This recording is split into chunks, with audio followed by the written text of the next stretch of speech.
Hey everybody, it's me, Jose, and on behalf of everyone here at the Central Park Conservancy, I want to welcome you all on this week's walk. Now today we're going to explore some of the hidden details adorning Bethesda Terrace, which of course was created back in the 19th century as the architectural heart of Central Park. All right, so before we get started, all participants are of course muted, but you can use the chat feature to say hello and comment. If you have any questions, please use the Q&A function, and my colleague Emily will be on the back end answering any inquiries that you folks might have. Closed captioning has also been enabled. You can turn them off by simply pressing the live transcript button down at the bottom. Now, most of the images that you'll see today were taken by myself just within the past week, but you'll also see a few historical photos, and these are going to be taken from the New York Public Library and the Central Park Conservancy archives. Okay, so of course our official mission here at the Central Park Conservancy is to preserve and celebrate Central Park as a sanctuary from the pace and pressures of city life, enhancing the enjoyment and well-being of all. And of course, we've been hard at work since 1980. All right, so for our walk today, we are going to head into the park, as you folks can see, from the east side at 72nd Street, and we're going to make our way towards the north end of the mall via Rumsey Playfield, as well as the northern edges of the mall, which would be considered the concert grounds of Central Park. And of course, we'll also end off the tour at Bethesda Terrace. We're also going to be looking at the fountain and the arcade, and we'll closely look at the hidden details there. All right, so heading in from 72nd Street, and let's go see what we have going on today. So we're going to see a lot of other visitors on our walk today too, since of course the weather is nice, and as some of you have actually noted in the chat, it is pretty much almost springtime. Of course, just a few days ago, we just changed our clocks back, so we're pretty much ready for the warmer months. So let's actually go ahead and keep on walking. Of course, right around the corner, we come to these sycamore trees, which actually mark the entrance into Rumsey Playfield. Let's go ahead and make our way inside right now. Now, originally, Rumsey Playfield was created as a multi-use sports and recreational field for school groups. It, of course, is best known for hosting the very, very popular Summer Stage concert series, as well as other major musical events.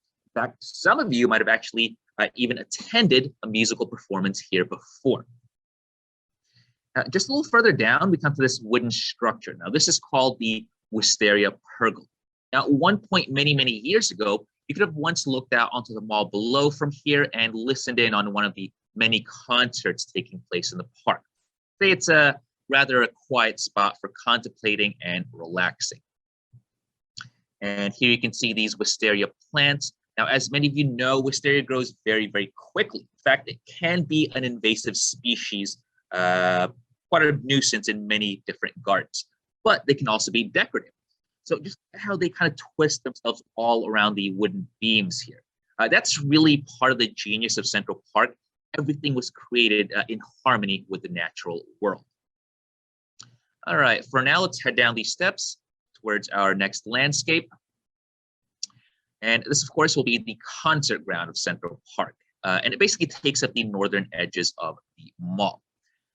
Right now, we're, of course, looking north towards the concert area where historically music would be played for free by professional musicians. In fact, you can see the music pavilion over on the right-hand side. The wooden benches that you folks are looking at right here on the left and the right, they were added in the early days of the park to prevent people from damaging some of the trees. And they still remain today as popular spots for folks to sit and relax in the mall. Now, this music pavilion is called the Nomberg Band Shell. It was built almost 100 years ago, back in 1923. And it's going to be named after the park donor Elkin Nomberg. Of course, it's hosted concerts, rallies, and even protests over the years. In fact, just last year, we actually completed a major restoration of the band shell, and it's basically now ready for concerts and shows and things like that. Now, music, of course, is a big part of Central Park's culture. Now, this is what the scene would have looked like back in 1912 when concerts were at their peak at the mall. People would basically flock from all around the city just to catch a glimpse of famous musicians playing for free. So in this image, you can actually see the old bandstand right over here near the back, just behind the crowd. And this, of course, was designed by the assistant park architect, Jacob Ray Mould. And we'll talk a little bit more about Mr. Mould later on our walk. Now, just a few steps west, we have the most famous composer of all time. This, of course, is going to be Ludwig van Beethoven. Now, Beethoven was added to the park back in 1885, and it really showcases this area's musical traditions. And just off to the southwest, we have another legendary composer. This is Victor Herbert. Now, Victor Herbert was the founder of ASCAP, the American Society of Composers, Authors, and Publishers.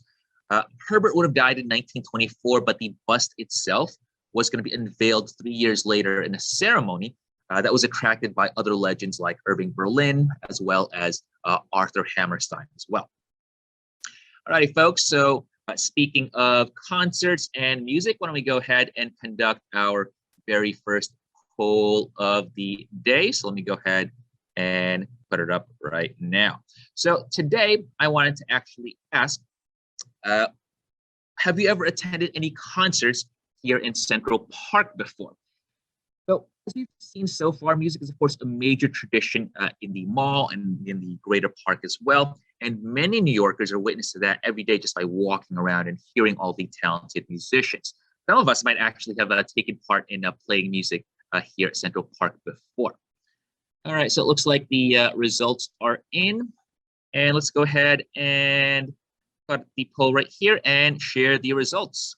All right, so it looks like actually about 37% of you maybe have been in a concert here in the park, maybe once or twice before. About a third of you have never been to a concert here in the park, and roughly around 29% have actually taken part in many of these concerts before, which I think is kind of fascinating, just because there's so many music lovers joining us here today. And of course, every day, just kind of like walking around the park, you're going to see music all over the place, which is absolutely fantastic. All right, so let's go ahead and move on now with our walk. And we're going to head towards the next stop, which of course is going to be Bethesda Terrace. Now, this two-level sandstone terrace was created by Calvert Vaux as a gathering spot for visitors with all these amazing views of the water and the woods. Now, taking a look at this aerial image right now, we can just see just how much this formal space, with its grand architectural features and details, really was meant to complement the surrounding natural landscapes like the lake, as well as the ramble on the left-hand side of the image. All right, so I just want to kind of examine some of the details closely. So let's actually start off with these two stone pillars on the left and the right-hand side. Now, Vaux really sought to highlight the themes of the passage of time with these two pillars. And you can definitely see that in this one right here, the pillar on the right-hand side. So this one is going to be actually morning time. So right now we are basically looking at this carving of a rooster, which is, of course, the very first thing that you'll hear in any pastoral setting upon waking up. And over on the other side of the pillar, we can see this carving of the morning sun. And right here, we can see this nice little pastoral garden and farmhouse scene, basically symbolizing the day's work to come. Now, the other pillar is also going to be similarly themed, and in this case, it's going to showcase nighttime. So, for example, at the south face, we can see this owl, famous, of course, for their nocturnal habits. Now, on the side, there's this book as well as a lamp, items that would, of course, be pretty commonly placed by your bedside back in the 19th century. And over on the western face of the pillar, you can probably see this very interesting looking image. So this obviously is going to be Halloween, complete with a witch riding a broom and even a little jack-o'-lantern down here at the bottom. One reason why Vaux could have chosen to depict Halloween is to basically thank the many immigrant Irish laborers that worked to build Central Park back in the early days. Back then, the holiday was heavily associated with the Irish as an ancient Celtic tradition, and it was just starting to become popular in the greater American culture. Very appropriate, of course, since tomorrow it's going to be St. Patrick's Day. All right, now, one great thing about the terrace is that it has so many individual details, all painstakingly designed by Vaux and Jacob Ray Moll. And many of these details follow typical high Victorian grandeur and lots of symmetrical elements. So these floral patterns, for example, are each really quite unique, and they really showcase the skills of each of their designers. Now, Bethesda Terrace was created using sandstone that was quarried from the Canadian provinces of New Brunswick, as well as Nova Scotia. They would basically cut them into these large chunks and sail them down the coast of New York Harbor, and into New York Harbor, rather. And from there, they'd send it up here to the park where artisans would then work on it. New Brunswick sandstone is really quite interesting because it displays a yellowish, almost mustard-like color, especially as time goes on. And you can definitely see that here with the discoloration that's happening at the moment. So as we continue on, we can see this nice little entrance desk. Of course, this is actually going to take us down into the arcade. But instead of actually heading down this way, let's actually turn around and enter from the north via the second level of the terrace. All right, and as we cross the street, we come to the top of the second level where we have this nice little viewing platform for the scene below. Of course, this is what it looks like today. Now, we have this amazing view of the fountain right now with the lake and the ramble off in the background, which I think is really amazing. You know, we have this really amazing, fantastic resource right at our fingertips. Vaux and Ohms had really designed the whole terrace so that it would be a formal gathering space for visitors. And I think it still very much works today in the 21st century, as we can see here with this with the relatively large crowds, even in late winter time. Okay, so now let's make our way down on along the western staircase from the upper level, and we're going to make our way into the main area of the fountain. On our left, we can see this lovely panel with the stone work. Now, these panels along the terrace, they depict grand scenes straight out of nature, as do many of the other fine details here in this area. This particular one is going to show a nice little winter scene. So you can see things like birds, branches, pine cones, and hollies as well. Now, if we look at the railings on the staircase, you can see other winter elements carefully hidden in the masonry as well, like the bare branch over on the left-hand side. And of course, you can also see this evergreen fern over on the right. Of course, one of our favorite hidden details in the stonework is this thing right over here. It might look a little bit unfamiliar to us today, but these are actually ice skates, which is actually a reference to the fact that ice skating was a very popular recreational activity in the nearby lake at the time of the construction of the terrace back in the 1850s. Now, if we look east at the bottom of these stairs, you can see the portion of the steps that was meant to depict autumn. So right in front of us, we have this migratory bird, perhaps maybe a goose or some other waterfowl flying south. And right below the bird, we can see these nice little leaves, very symbolic, of course, of autumn and the fall time. Now, along the other side of the terrace, we're going to come across these two other pillars as well. And this is basically, these two pillars are basically anchoring the eastern staircase. Now, this one I think is really quite fascinating. The summer panel basically depicts bees inside of these honeycombs. And on the other side of the stairs, we come to this panel that represents springtime. And of course, what better image to depict the rebirth of the seasons than a little baby bird being born. And many of these design elements, as many of you might know, were actually created by Calvert Vaux with assistance from the park architect Jacob Ray Moll. And here's Mr. Moll right now, posing next to this very same stone pillar located at the bottom of the grand stairs. Now, this photograph, by the way, would have been taken right as the whole park landscape was just being built up in 1862. And to the south, we can see the arches of the arcade. Now, the arcade is one of the most highly formal sections in all of Central Park. It was basically intended to be this open air gallery where visitors could gather in times of rain or perhaps maybe even snow. Today, it's going to attract visitors from all around the world looking to take that perfect selfie for Instagram. And as we make our way in, we're immediately surrounded by these very grand architectural elements like frescoes and arches as well. It almost kind of looks like we're in maybe an Italian garden or courtyard of some kind. And I think that really was kind of the point of creating this whole entire area. The designers wanted to emulate the grandeur of old European cities like Paris or perhaps maybe even Rome. And if we look up, we can see these famous Minton tiles that are located along the ceiling of the arcade. In total, you can find upwards of about 16,000 of these hand-laid tiles, all arranged into 49 panels in total. And each panel weighs something like about a ton. Now, folks, these tiles really do add quite a lot to the whole ambience of the whole entire terrace. Mintons were, of course, the Rolls Royce of tiles in their day. They were basically imported from England, and it cost the city quite a pretty penny to add these to the design. And of course, all along the interior of the arcade, you're going to see the frescoes that line the walls. Even though it might look like these have been here since the very beginning, or perhaps maybe even earlier, these frescoes are really only about something like 30 years old or something like that.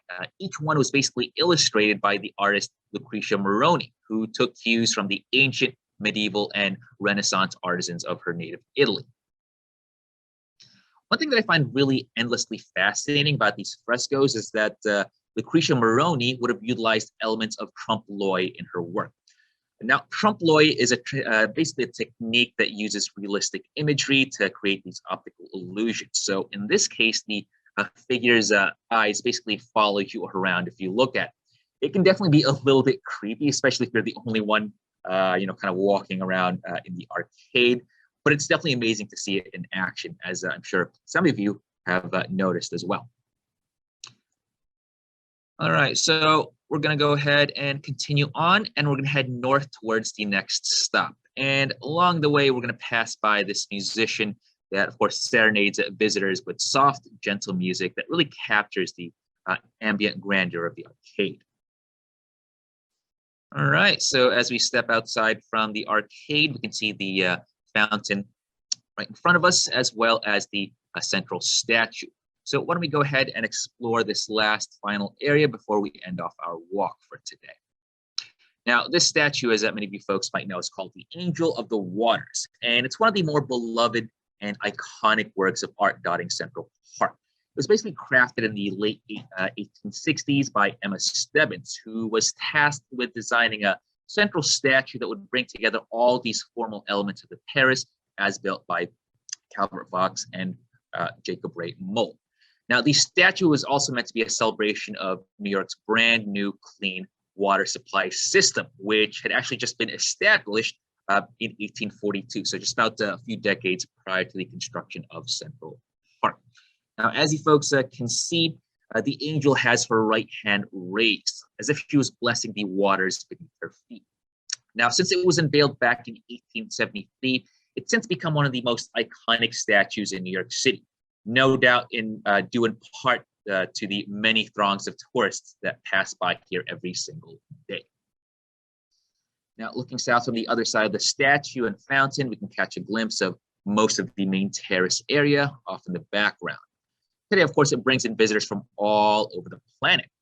And it really does make sense, since it's one of the most highly decorated areas in all of Central Park, and it's also located at an easily accessible spot.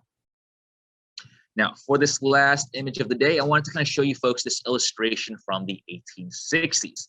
And of course, it shows you the entirety of the terrace and the fountain areas, plus the lake in the foreground and the Central Park Mall way off in the back.